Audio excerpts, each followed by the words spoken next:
Hello, everyone, and welcome to Jenna to the live show today. Eudaemonia live show is now on. I'm so happy to be connecting with you all to showcase Jenna's incredible work today.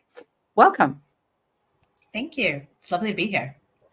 Thank you. And it's early morning for the UK, late morning for Greece, and definitely evening for Melbourne. Beautiful. So while people are still joining, I'll share a little bit about Eudaemonia so that you know a little bit about what it is and what we're trying to do here. So I'm Christina Garidi. I am the founder of Eudaemonia Coaching UK, and I am on a mission to democratize human flourishing. And I coach ambitious professionals and entrepreneurs to decode their purpose and find career alignment. I introduced the Eudaemonia success model in 2018 globally as a TEDx speaker, and I'm writing my book on how to access the eudaimonic state of mind. And eudaimonia, with different spellings, of course, but for those of you who do not know what it means, it is an ancient Greek paradigm for well-being and wellness. And we can safely say that it has been forgotten for quite a few millennia in many ways. I think a few people picked up on it, especially philosophers, but really, unless you've done philosophy, you wouldn't have heard it, or unless you're Greek, you wouldn't have known the word. This needs to change, and thankfully I've got beautiful partners in crime, and Jenna is one of them. And here we are.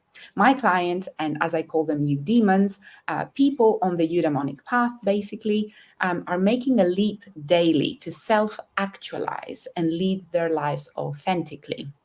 And Jenna will tell us about how she does that too in a moment. But on this Eudaemonia live show, I showcase brilliant people who bring a sprinkle of Eudaemonia into our lives. And it's, I think people already know, I'm overly excited to have Jenna with us today. And I will read a little bit her bio because it's, first of all, it's diverse, but secondly, it's actually quite relevant to the topic that we will be talking about today. So Dr. Jenna Mikus, I hope I spelled that and I pronounced that correctly, is the founder and managing partner of Eudae Group, an advisory consultancy that explores how spatial and organizational design can be curated to prompt flourishing health and well-being in the context of Aristotle's concept of eudaimonia. Her clients have included commercial office owners, operators, and tenants, as well as military, government, healthcare, higher education, and aged care entities on a global scale, with particular emphasis on the US, Canada, UK, and Australia, spanning everywhere around the globe. As an advocate for balancing industry acumen with academic rigor, Dr. Mikus is considered a bridging professional, blending art with science, quantitative analysis with qualitative exploration, and creativity with pragmatism. She is recognized as an honorary fellow with the University of Melbourne's Centre for Wellbeing Science, a visiting fellow for Queensland University of Technology's Centre for Decent Work and Industry, a senior fellow with the Centre for Conscious Design, a research advisor and former health inquiry advisor for the International Wellbeing Institute, and the founder of the Harvard University affiliated Human Flourishing Networks, Flourishing by Design Special Interest Group. She's also active in communities including the Society of Women's Engineers, Design Research Society, Engineers Without Borders, and Human-Computer Interaction / Human Building Interaction. Dr. Mikus interweaves her global education across engineering, BSc in the US, architecture, MSc in the UK, so she has been local, and design, PhD in Australia, with her depth and breadth of strategy, change management, and design thinking subject matter expertise. Leveraging this unique combination, she not only encourages multidisciplinary cross-pollination in theory and practice, but also crafts intelligent, sustainable, and flourishing design of places, products, and processes to benefit all. So without further ado, all of this is to tell you that Jenna is the first person on planet Earth, and I know she's blushing right now, to academically evolve the concept of eudaimonia from philosophy to tangible, something applicable in terms of applicable virtues and principles in spatial, but also organizational design. And as an organizational development and change management consultant beforehand, I can testify that I didn't have any principles to go by when I was actually in work, whereas I would have really appreciated your work back then, looking back. And of course, we'll scratch the surface of these concepts, but most importantly, as a coach, I'm deeply curious for her values in action that have propelled her to, first of all, become who she is, but in her personal life and professional life as well. And with all of that in mind, I want to ask people who will be joining on the call or who are already joining us to really question, how curious am I? And do I love learning? And where does that come from? Because we will be touching on all of these concepts. And of course, don't hesitate to put your questions in the chat so that we can answer them, stop by and answer them as and when the moment and the opportunity arrives. So without further ado, welcome, Jenna. And sorry for my long monologue, but let's dive into the questions. So I know eudaimonia changed your life. So how did it enter your life as a concept, or how did it come knock on your door, if it did? I don't know if it knocked on my door, but I came across it when I was on holiday in the UK. So this is very appropriate. I was doing some museum hopping and going to different museums and art galleries one of the times in early 2018.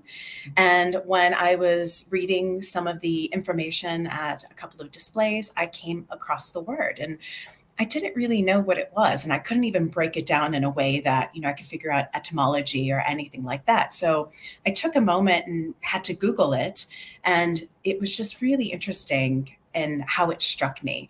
And if you're wondering what museum I was at, I know we talked a little bit about this early on, but I was at the Building Centre, which was just north of Bedford Square in downtown London. And Bedford Square is where I had done my Master's of Science at the Architectural Association, or the AA.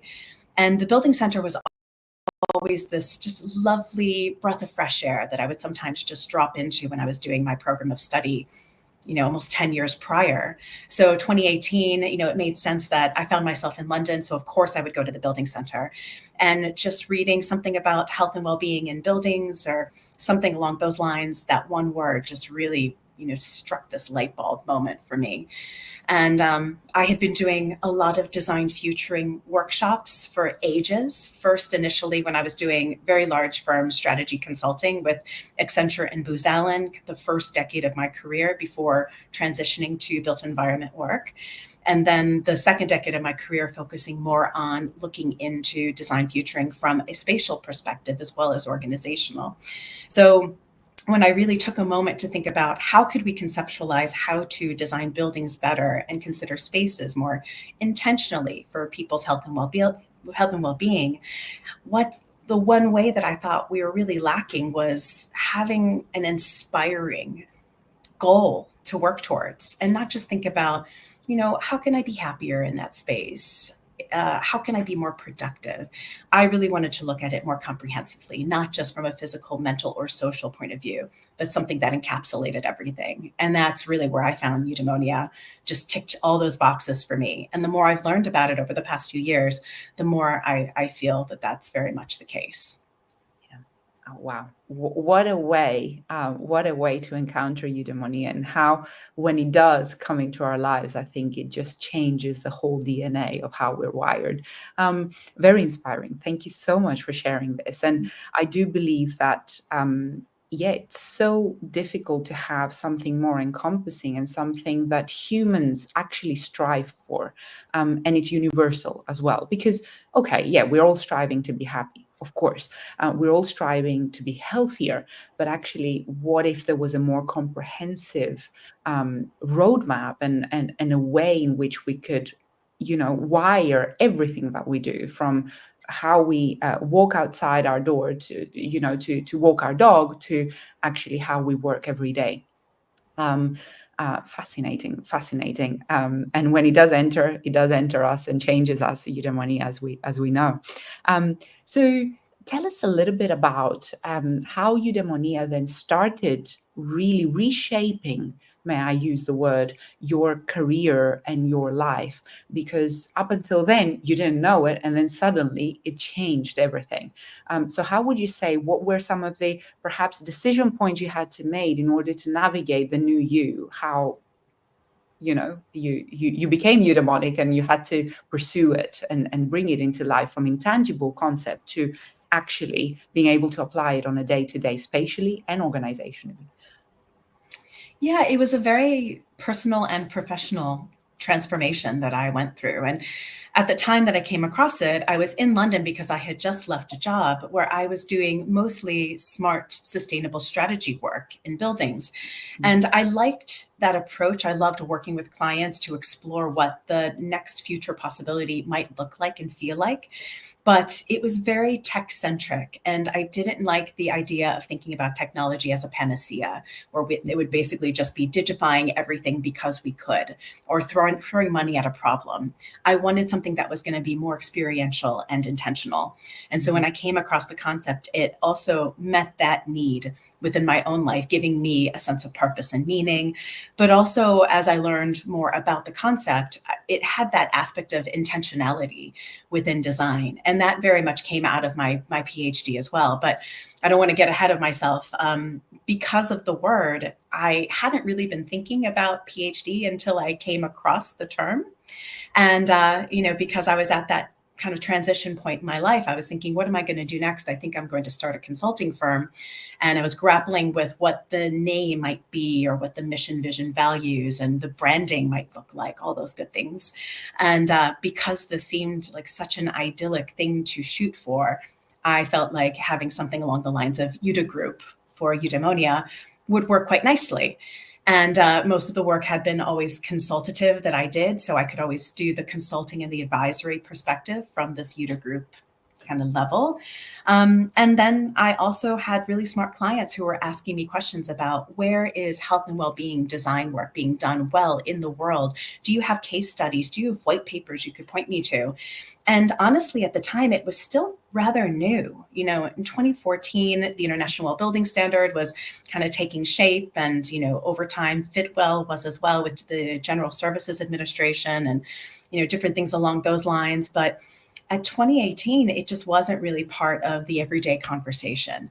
And I kind of crazily decided to start looking at PhD programs. And again, I blame my London compatriots in this, because a lot of my friends who, after our master's program, had pursued PhDs were contacting me saying, oh, maybe you should look at some programs here in Singapore or other areas of the world. And so I started setting my sights on a somewhat different geography, and was connecting with different people in Singapore area, New Zealand, and Australia. And I ended up doing a PhD in Australia, focusing on designing for eudaimonia, or doing eudaimonic design, which is kind of my coined term that I use, or ED, if I sometimes use that break. You'll know what that means for the acronym.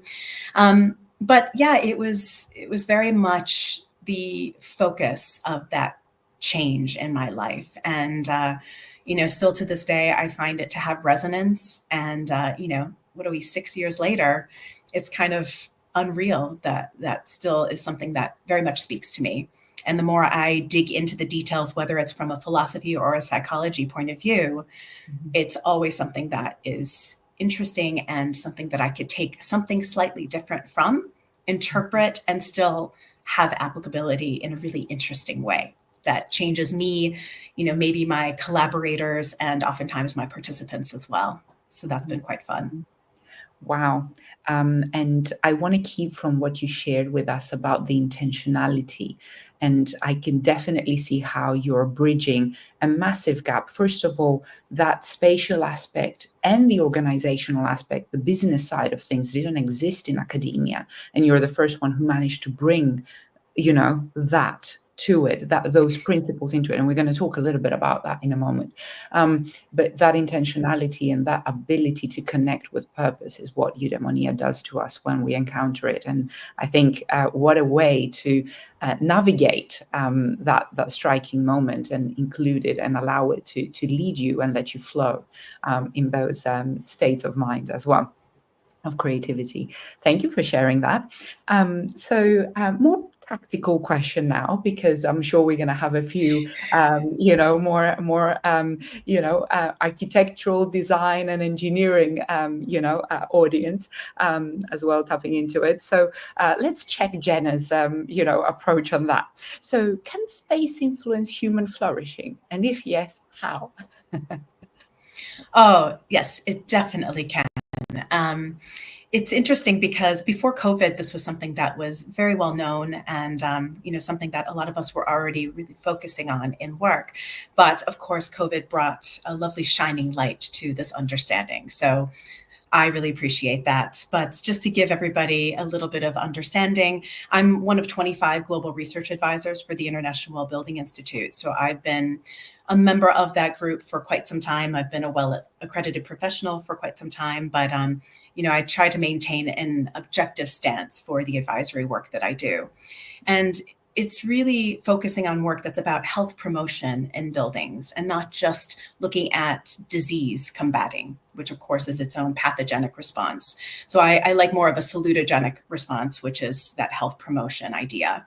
So if you look at things like the Well Building Standard, they look at concepts such as air quality, water, nourishment, light, movement, thermal comfort, sound, materials, mind, and community.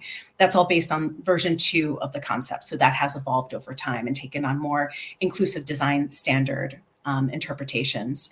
And then there's also the Fitwell side of things. And Fitwell takes on a slightly different perspective, which I do like, but I think it's a little bit harder to comprehend and apply. So I tend to use the Well standard just because I think it resonates with a variety of people, no matter if you approach it from an arts or a science background. Because of course, with air, you understand air quality. You don't need to get into the specifics of the weeds and get into particulate matter or those sorts of things. So, it's really just balancing out those different aspects. And with respect to spaces, I don't know how many people know some of the statistics behind things, but 98% of humans spend 90% of their lives indoors. So we think about curating those spaces, not just for our own health, again, physical, mental, or social, but comprehensively. How can it meet those needs in a really optimal way? And how could it even nudge us to make better decisions? And, at the time when I did my course of study for my master's, the program was all about sustainable environmental design in 2010, but we had a visiting professor from Cambridge, and he talked about adaptive comfort theory, which is really the interaction of humans and occupants being able to engage with their buildings and open and close windows. So it wasn't all, prescribed and technified, again, coming out of those different worlds.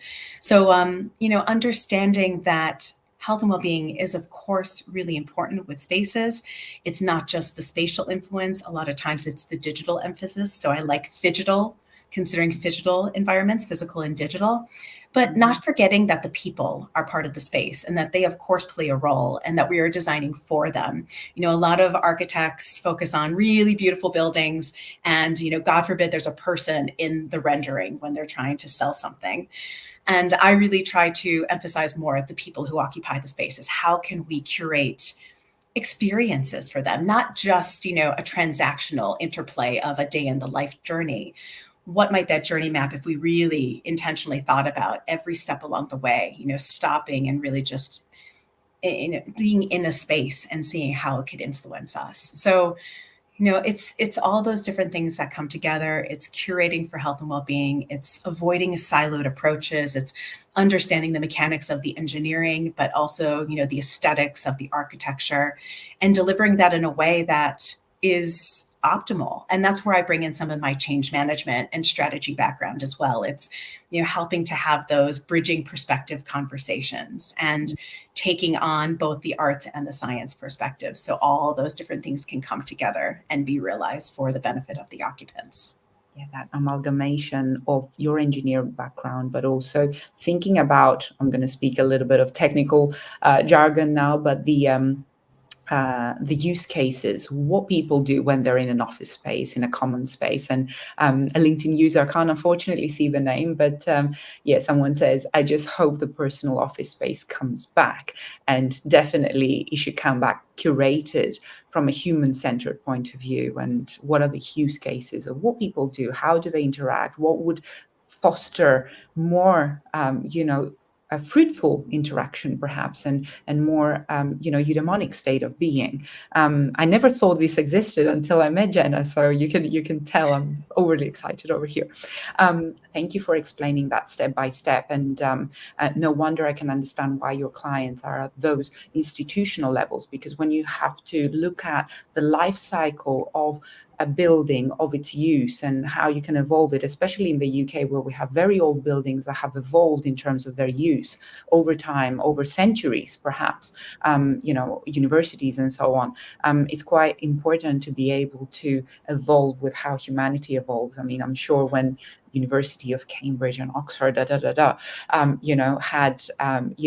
their prime, and still they're having their prime. They didn't have computers.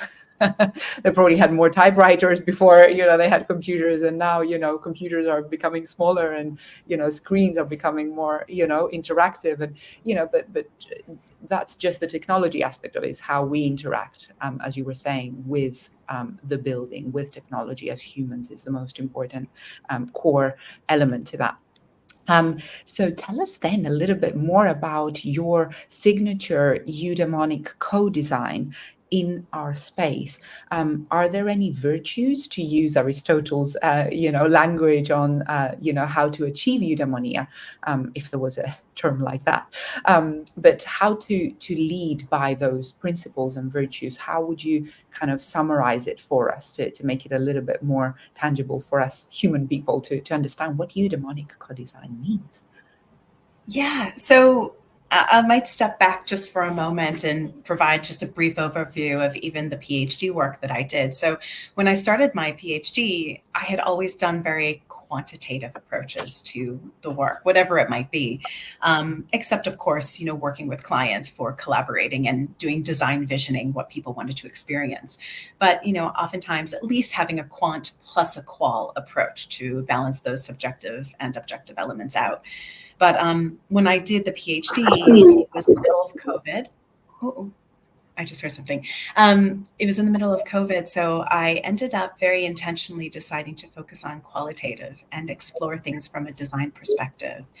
And also I focused on residential, which is not necessarily what I normally focused on, but because it was COVID and everybody was at home, it was the necessary approach. Everybody was living, working, doing everything at home. So, that just naturally ended up being about residential. But what was unusual is that for the demographic, I worked with older adults, and I worked with older adults living alone during COVID. And in Australia, there was a lot of lockdown, especially in some states like Victoria, where I now am, where it was almost, I think it was about 300 some days that one year when there was lockdown. And so I was able to work with national clients, some of whom were home that time for the entire year of 2021 when I was doing my work. And so it was really interesting to co-design with older adults in such a way that they could be engaged, but we could also learn from their lived experience. So there's fantastic research out there that's about inclusive design theory, or design for all theory, which is sometimes called DFA. And I knew nothing about this in 2019 when I started my PhD. I actually was taking my husband to an event because he does work with people with disabilities, and we were just working to network. And we were at a design for all week. And I was very interested in this creative, pragmatic approach to design, working with different populations. And as I learned more about designing with older adults, taking into account lived experience, I learned that that would be a mechanism for designing for other demographics. And so that's why I chose to work with older adults at home for the PhD. So eudaimonic co-design is really eudaimonic design, but considered collaboratively via co-design, just because that was the approach that I used. And I really worked with older adults to consider the concept of eudaimonia in two different ways. So I would juxtapose a philosophical way, which is really just considering the complex construct of eudaimonia. This big term, what does it mean? So I oftentimes would just think of it as being your best self. And I liked that. I thought that was simple and clean, and that seemed to resonate. So we would do different exercises where people could really just envision what that might look like, think about where they wanted to go after reflecting on where they are at the time and where they were in the past, what they liked and disliked about different elements, those sorts of things. So I would juxtapose that philosophical approach versus a psychology-based approach. And when you ask about, was there a virtue-led approach? I didn't really think about virtues that much. I know that is Aristotle's approach to this, but I tried to step a little bit away from the virtue definition.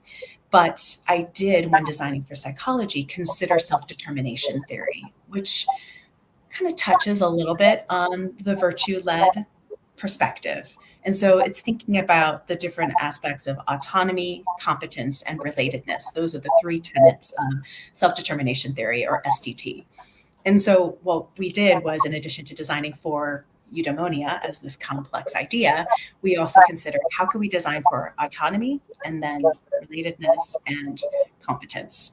And it was really intriguing to see how things would be similar for some of that output for those different activities, but then how it also captures some of the nuance. And to me, that's what was really interesting, was that the ineffable qualities of a space were captured when people were thinking about a eudaimonic home or a eudaimonic space.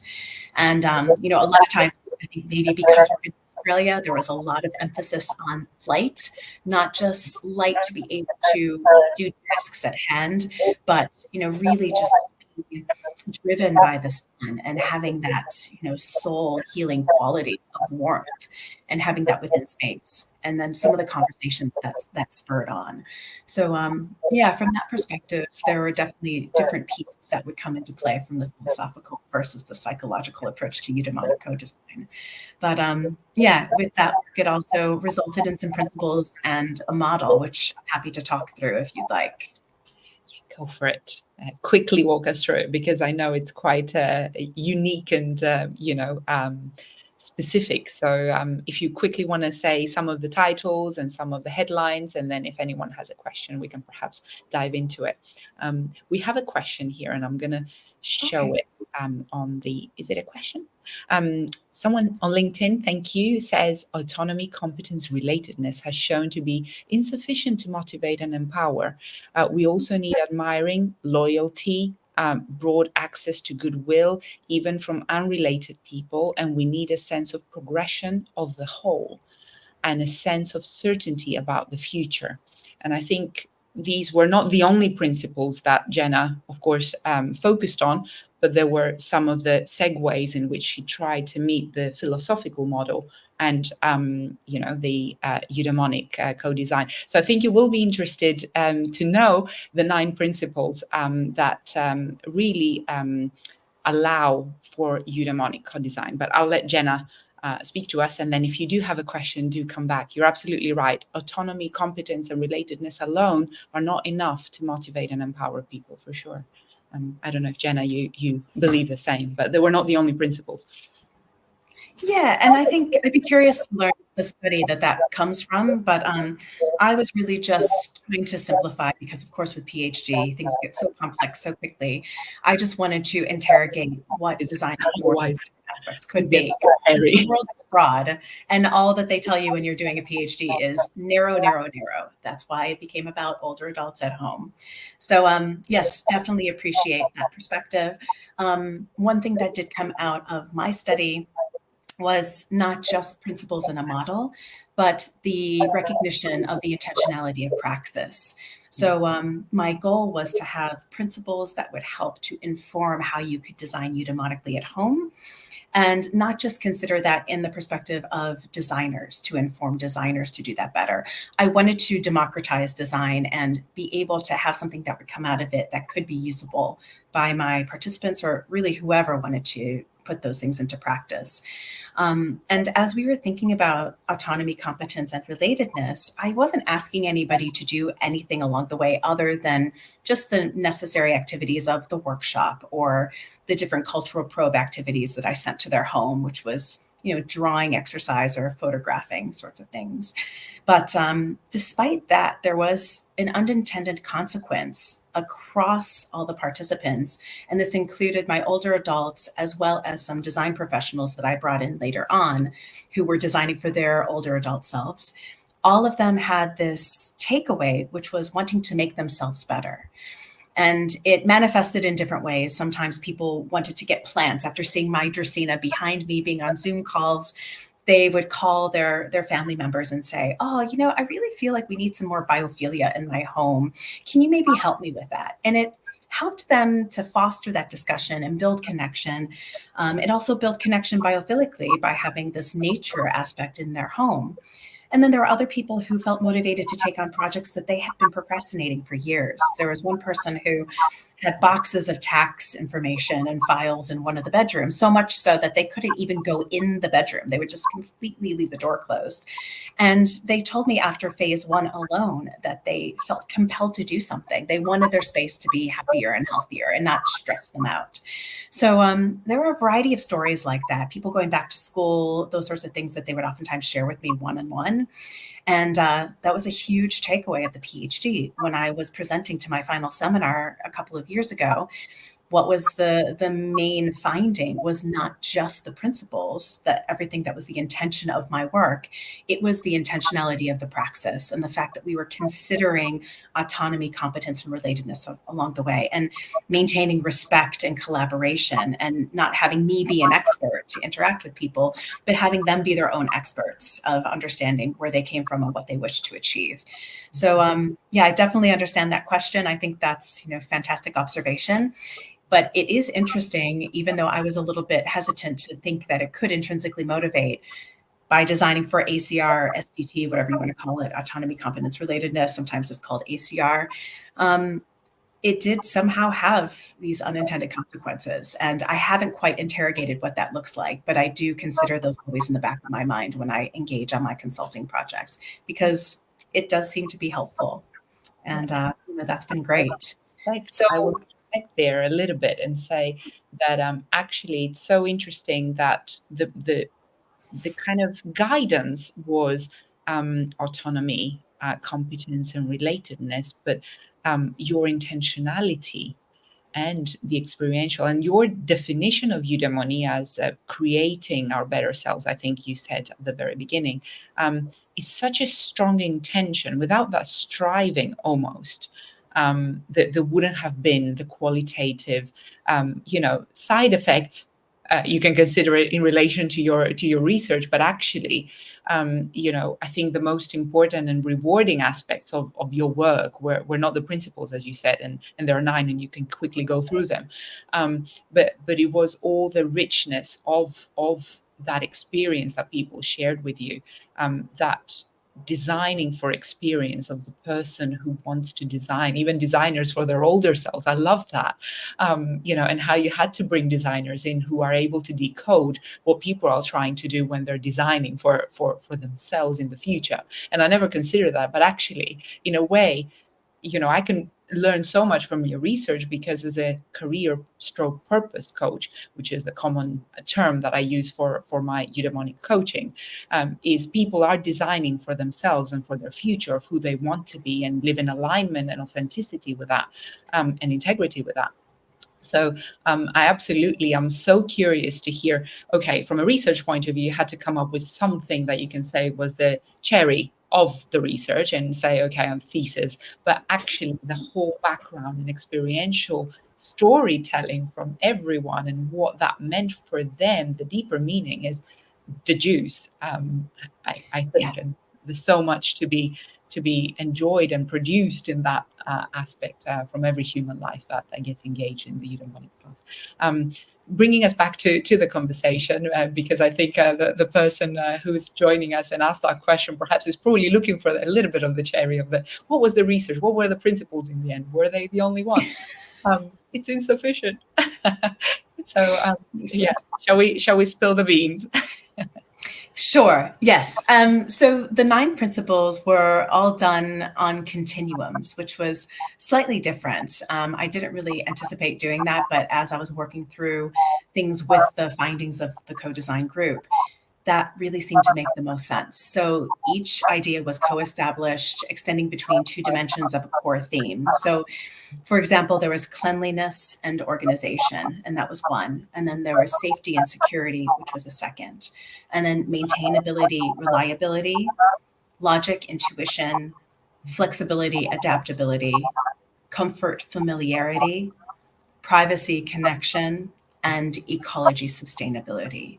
So really there was just ever so slight nuance between the different terms, and they seem to lend themselves towards a short-term interpretation and a long-term, more sustainable one. And really the idea was also referencing Aristotle's perspective of having peaks and valleys over a eudaimonic or authentic life. It's not designing for our perfect selves, it's designing for our best selves given the conditions that we're experiencing. And that was especially pertinent with the older adults thinking about aging in place. So that was just a really great way of thinking about eudaimonia as a process or a journey rather than a singular destination. And so that's what led to those 9 different principles.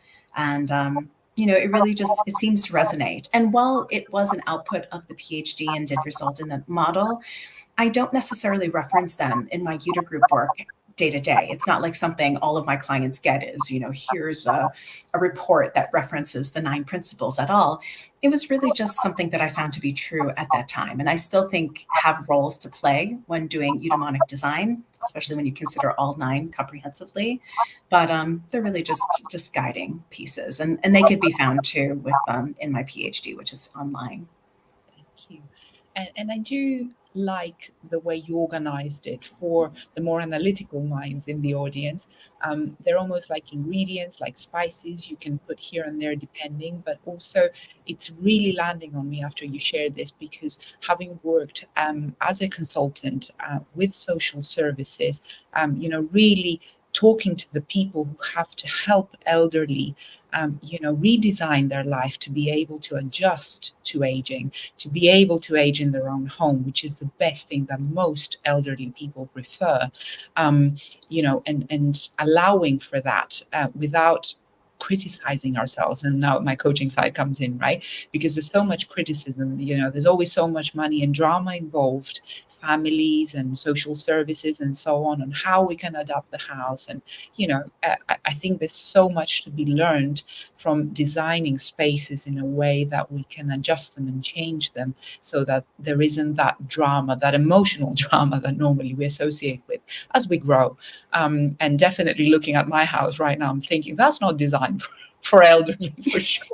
I was like, I haven't thought about how close that age is to me. So that's another light bulb moment for me and consideration for later on. I know who to be using to talk about these concerns. But I want to go back to you. And we mentioned, earlier about how to live in line with our values, and that is the authenticity journey that emerges from coming to encounter with eudaimonia and the eudaimonic journey. And I loved what you said about we're not looking at a singular destination; it's a process. But tell us about your process, because you've had a eudaimonic path, you've had a eudaimonic journey, and your values in action have been consistently curiosity and deep love for learning. And this is something that has guided you, that has allowed you to evolve, but also to become and design yourself for becoming your best self. And, I'm using some of the phrases that you used, which I find very relevant. But how did that feel for you looking back? And of course, I'm going to ask you about the future in a moment, but looking back, Where were perhaps some of the moments where you can clearly see how your values, your virtues, perhaps your principles, to extend that to your work that you've done for your PhD, how you evolved throughout the years with those values in action when you were not centering what happened? Because common, corporate world out there sometimes, doesn't allow us to express them fully. So, Of course. How Yeah. No, that's so important. Create that journey for yourself. So a lot of the design work that I do not only considers futuring, but I think it's very important to reflect back on past and present, kind of like what I did within the exploration of the PhD.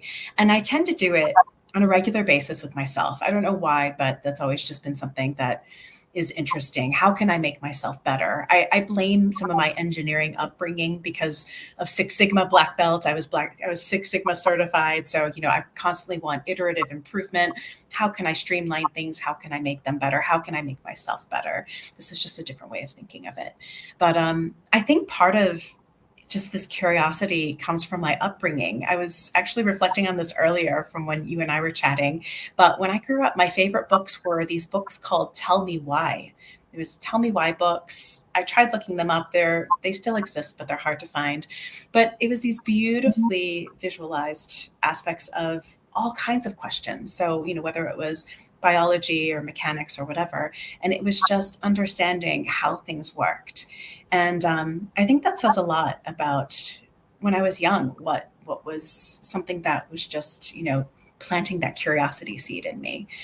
And I always had this balance between arts and science. I really liked beautiful aesthetic things, but I really liked also understanding how that they came to fruition. So I did a lot of music when I was quite young. I did classical piano competitively from the age of 4 to 18. I would sing all these different things. And I think that really helped inform my math and science interest. And, over time, that's been something that I've been kind of bringing back up and cultivating again, which is quite fun. But because of that mixture, I still call myself an artsy engineer. And when I started my mechanical engineering program for my undergrad at Johns Hopkins, it was kind of odd because I did mechanical engineering with business and art history, and nobody really knew what to do with me. I would go to singing practice and everyone was quite confused. They're like, why don't you just live in the lab? That's what we all do. And ironically, 20 years later, there is now an arts and mind lab that's at Johns Hopkins. And the woman who runs that literally co-wrote a book calling Your Brain on Art.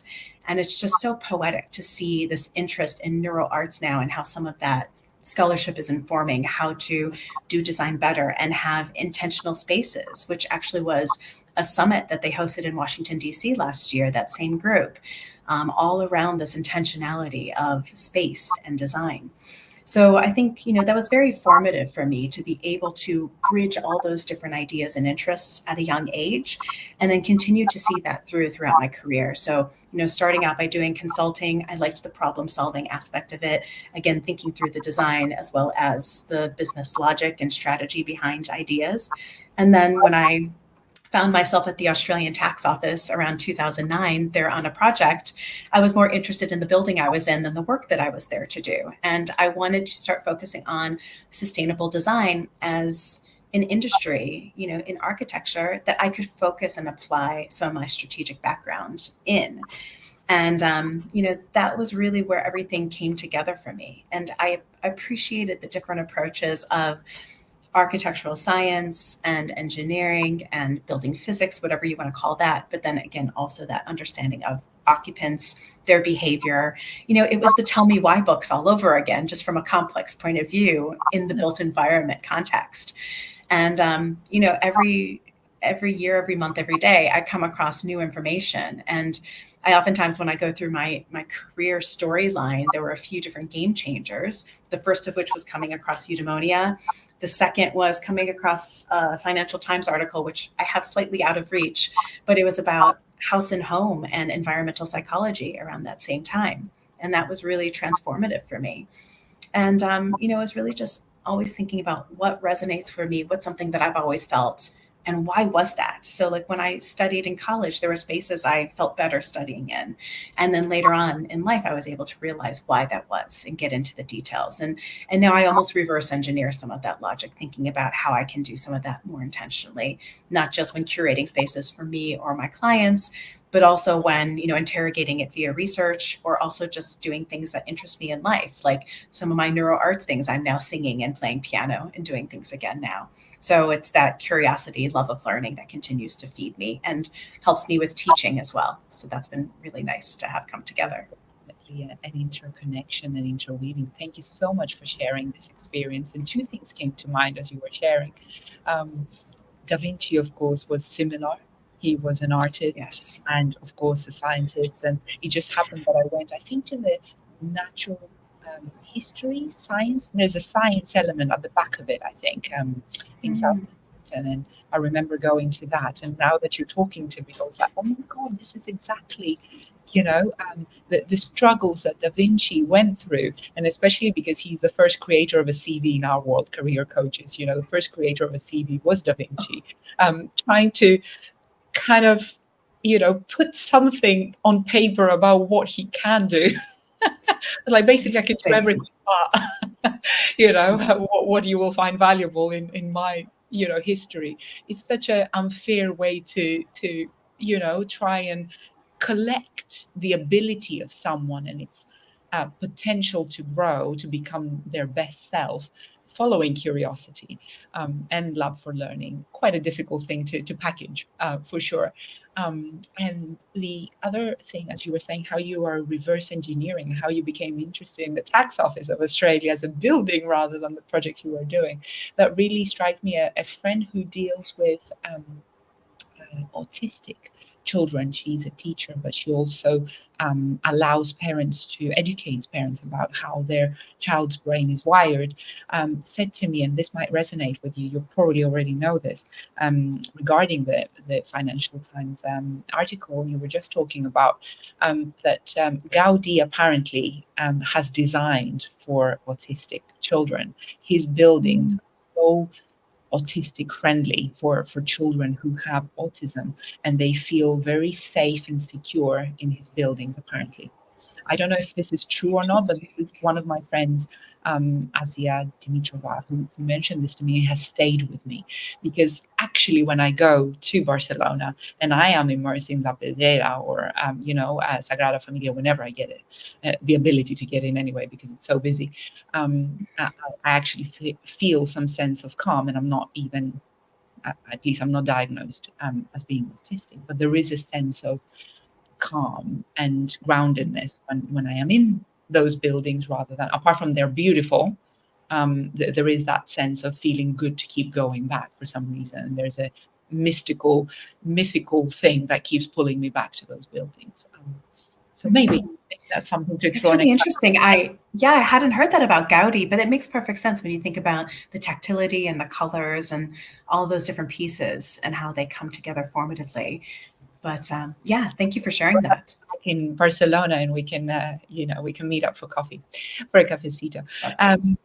So let's go to the next session and let's look forward this time. Thank you for going to do a regression and look reflexively back. But what is now your vision? How is it evolving in terms of your mission with Eudae Group?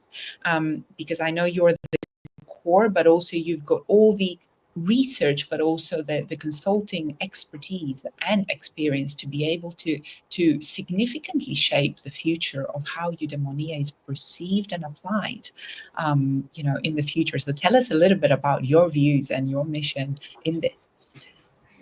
Of course. So within Eudae Group, it's been so fun to be able to look not only within residential and workplace, but take things to the next step. So much of what everyone has been talking about the past few years has been workplace wellness. And I constantly push back on the term wellness and try to at least get everybody on the page of well-being. So it's a little bit more centered on well-being science, but I will not go down that rabbit hole right now. But I try to consider workplace well-being in different contexts. So not just commercial office spaces. I've been focusing much more on considering hospitals as workplaces and, thinking more about the doctors, nurses, staff who work there day in and day in and day out, and night in and night out, because of course those hours are quite brutal. But, to date, it had really been only considered from a patient perspective. And while that's important, we want to make sure that we're getting into the weeds on some of these other ideas as well. So that's been one thing I've been thinking about. Of course, schools, higher education, as well as all levels, considering the students and the teachers. So that's been something that's been quite fun. I've also been doing a lot of neuro-inclusive projects. Part of that is being able to collaborate a little bit with my husband and his work, because he is very specialized in that area. And I've just been looking at inclusive environments in general, again, building off of that inclusive design concept and design for all theory that I came across a few years ago. And that's when I can really get into some of the co-design as well, and not design for people, but help to facilitate different activities to design with them, so that we could understand better what people really want and need in spaces. So that's been very interesting to me. I've also been kind of on a personal journey. I had a few surgeries during my PhD. And so I was doing things from kind of that patient perspective. And I wanted to be able to loop back and have my own feedback loop to inform how processes could be done better. And so that's been another thing that I've been working on, are experiential design projects and giving back, and advisory with a variety of different groups, such as having well-being centers for patients and caregivers and families, etc. So that's been something that has been quite fun to me. But another thing that I've been focusing on, in addition to teaching and continuing to write as much as I can, is creating this group that's affiliated with the Harvard Flourishing Network. And it was creating something called Flourishing by Design. So it was thinking about how could we actually realize flourishing by design, not just talk about it conceptually with the scholarship at hand, which is, of course, fascinating and intriguing and something that we can apply, but not everyone does, or maybe they interpret it differently. And I have such a fantastic network of collaborators internationally, but of course, everybody's super busy all the time. They can't always do the passion projects that they want to. And so I thought it would be really interesting to bring together and form a group so that we could have our own approach to interrogating these ideas of interest, and maybe not just sharing ideas and knowledge, but maybe even sharing opportunities for collaboration, whether it's working on a book together, or maybe it's something like there's this community that really needs help, but they can't afford to have a consultant come in. Maybe we can bring that in, and everybody, we could get 5 people to do a pro bono consulting job. So this FXD, or Flourishing by Design group, is kind of a pet project of mine that I've been working on, in addition to a variety of other things. But, it's having those kind of think tanks and opportunities, in addition to, mentoring or having just real world application of ideas, that really feeds me. I find that to be really inspiring and enjoyable. So I've been trying to do more of that lately. Thank you. And I think this is a nice point to call it a call to action. So whoever wants to really bring eudaemonic design in their life, well, Jenna is running this think tank, this group of people in collaboration with the Harvard University for flourishing.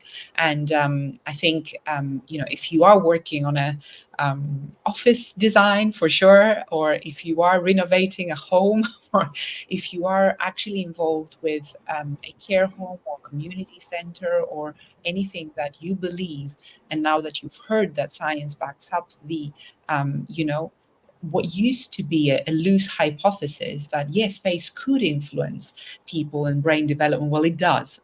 We've got evidence, we've got science, we've got and how we apply that and how we reverse engineer it, coming from an engineer and architect and designer who is able to correlate all of these principles and bring back something that can stand in the future to allow ourselves to become better, is the place to talk about those concepts with Jenna. I think we do have a new question, or a statement from a LinkedIn user. I'm sorry I cannot see your name, but the question says, don't you feel that many office buildings today look like spaceships ready to go to Mars, full of superficially created intimacy Ooh, I'm not sure about the superficially created intimacy, but definitely they're quite clinical for me, for sure. When will the time come that I no longer have to change place in the building where I am in a different mode of working? Brilliant question. Rhetorical question, but also an important question that hasn't considered the use case, the ability of people to be able to move between a continuum that you mentioned and a principle, right, of privacy and connection. So, Jenna, we were talking about this actually yesterday when we connected to check in. Would you like to tell us your perspective on this? Yeah, of course. First of all, I love that observation because I mean, they do look like spaceships. Let's be honest with ourselves. And the ones that are spaceships are probably the nicer looking of the options because God knows, especially as a consultant, we would be thrown in the worst environments to work. And I mean, this is a time that it was, pre-Wi-Fi. We'd be sharing one LAN cable across maybe 20 of us around one big table in the basement of a government building when I was doing work 20 years ago. So perhaps we've come a long way to at least be at the spaceship perspective, but I certainly understand we don't want that clinical, boring environment. And we don't want to have people move around to the spaces that they need. We want the conditions to really meet the needs of the users and understand that the needs vary by user. Because we're humans, there are different needs that our bodies have from a physical and mental point of view. But it's just a matter of understanding that that nuance needs to be captured. And that is really what I like about thinking about things like eudaimonia, because it's recognizing the difference among people. It's allowing them, I hate the word allow because that sounds like I'm allowing people, but and very ableist, but it's bringing people to the conversation and having them lead the conversation too with those needs. And then being able to perhaps have either spaces or, technology or both that could help meet those needs. And there's a really interesting thing that's come out in the past few years, which is called human building interaction. It became formalized in early 2019 as understanding people, buildings, and technology and how those different elements interplay. I was doing that work before, but it never really had a term. And I think that that really is the future. It's not looking at technifying a space for the sake of, making this all technical and boring. It's thinking about how you can really use technology with space in such a way that maybe it meets people's conditional needs. Somebody who runs hot is keeping them cool, or vice versa. Or, maybe having a system that tells people, here's the best place for you to sit today based upon your user preferences. You want to have a view, you want to have really nice light and air that's coming through. Here is the perfect place and it's available today. If you have to do hoteling, at least make it be smart hoteling. And this is something that could be captured quite easily within a system. It's just not always being done. So I think that it is still going to be probably a mixture of choice, enabling the occupants to choose where they wish to work based upon how they're feeling that day, until we get to the point where we have, mind reading machines and they could then look and say, okay, this is where you want to work today. I'm just going to assign you to this hoteling space automatically. But, even just being able to have that affordance and having people make those choices, I think that that's a step in the right direction. And if you change your mind midway through the day or you want to do a different type of task, then you know that there are different options available too. And even an option might not be in the workspace. I think just having those flexible hybrid opportunities that need to be allowed for and built upon with not only spatial but organizational well-being approaches. That's why I do a lot of spatial with organizational advisory, because you need to talk to HR, you need to make sure the CEO, COO, everybody else is on board with supporting those needs that people have too, and recognizing that they may work best at home or in a library or whatever it is that day. So yeah, it's definitely something that we're working towards painfully, but little by little, hopefully it'll be less spaceship and more something that's gonna, be more transformational, but time will tell. Thank you, Jenna. And I hope that answered your question, dear LinkedIn user. Yeah, and I love what Jenna shared. It's really, I could visualize it as a continuum. It's not about one size fits all that makes everyone equal. And of course, I understand the need for efficiency, perhaps productivity. All of these metrics are still part of the game, but they're not ignoring the individual needs of people and who is actually producing and creating and being there to different people have different roles, different people have different ages, different bodies need different things. More light for the Mediterraneans, I suspect. In a London environment, don't put me in the gray zone. For sure. Definitely. And the Australians. Yeah. There is the kind of reducing everything to be equal is such a cruel thing to do to a human being, especially when the most unique thing we bring is our character and our joy and our emotion and our passion and our energy at work. So definitely relate to superficially created intimacy and how to embrace a different modes of working. And there is one more question here that just popped up. Do you think that users should be enabled to more redesign spaces as they use them? Oh, I think that's interesting. Immediately, yes versus no, I would say yes. I think that they're overlooked, and I think it's a voice that needs to be captured. It doesn't necessarily need to have all voices all the time, constantly berating a designer or whoever is working on that space. But it's important to get that feedback early on and make sure that the different voices are represented in some way. And that can be done quite easily, whether it's via a workshop or surveys or whatever. It's just a step that's not often done because there are a few different reasons. One is because there aren't people to do that work. I'm very strange in the fact that I don't fit into a nice silo. I really enjoy understanding those complex spaces that go across and understanding why things are and how they could be better. But even if you think about the construction processes are really laborious, and they're already complex. People get overwhelmed trying to figure out who does what in whose swim lane and when, and just the Gantt chart overwhelm that happens. But sometimes just by pausing early on and making sure to get that vision right goes a long way in adoption later on. And I think making sure to get that feedback initially would really help to make that a more successful design at the end. And if you work in built environment, there is something called POEs, which is post-occupant evaluation. And it's making sure people are happy in their spaces once they move in and inhabit the space. We don't oftentimes do that because it's an unnecessary step in a lot of people's eyes. But honestly, if we do that at the end, learn from it, do a feedback loop to the beginning, and just take a little bit more time before and after, I think that could go a long way. So yes, I think users should be included. It's just a matter of how that can be done.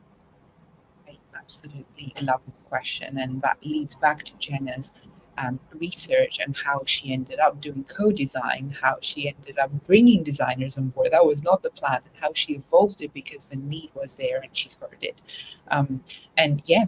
I wish building design and building commissions would hear their users, the people who are staying in and living in and actually living life in there. Life happens 90%, did you say, was the statistics? Indoors, Yeah. Which is a striking statistic to ignore. Jenna, I couldn't be more thankful and grateful for your time today. I know it's quite late, in Australia now. Thank you for sharing all this beautiful knowledge and experience with us. And I hope people were inspired to hear, that this eudaemonic co-design exists, that the principles, which are mainly continuums and nuances, are able to be taken on board, that actually there is a human-centric design, that there is a place where you can go to, and this is the group, Eudae group, but also Jenna's think tank. I don't know if it has an official name, I didn't catch that. Flourishing by design. Flourishing by design. There you go. I will put all of these contacts on the comments for all the channels that we have shared. And was there any message or any question from you that you wanted to share perhaps with the audience before we close for today's session? Not necessarily. I think if anybody has any questions or they would like to discuss further, then they can definitely reach out to me. LinkedIn is normally best. I try to stay fairly active on there, so happy to elaborate further. Thank you ever so much, Jenna. Have a beautiful evening, and we will be in touch for sure on a different, agenda for sure. But thank you so much for sharing your knowledge wholeheartedly with us, of your exciting research, but of your future plans as well. Thank you. Anytime. Thanks. It was a pleasure. Take care.